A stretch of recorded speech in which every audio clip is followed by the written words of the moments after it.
Kung hindi ko na-pressure. Matangkad ako dyan.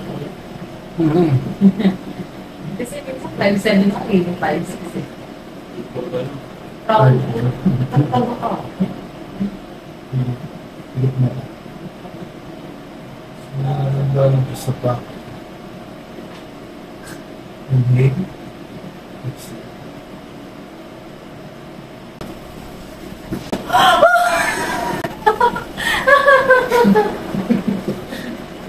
Parang ako nahati sa tatlo.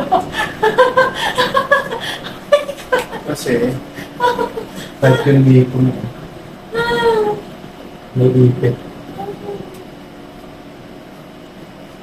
Parang ako nahati sa tatlo. Oo, kasi liig, gitna, saka yung bulo. Pag tataas. Balik naman yung spine ko. Oo, babalikan mo. Magkakaroon na siya ng space dito. Yung puti na yan. Magkakaroon ng space.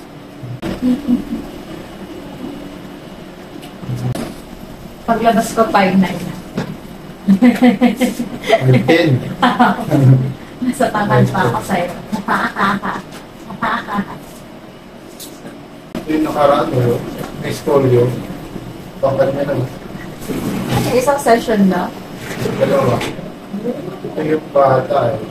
Bumulupit mo. So yung ganyan. 20 degrees dito. Dito naging 15. Bakit ang difference? Tapos kailan ang So session niya? 5, 10, 15, 20. Mga dito Kailan ang session? Like every once a week? once a week.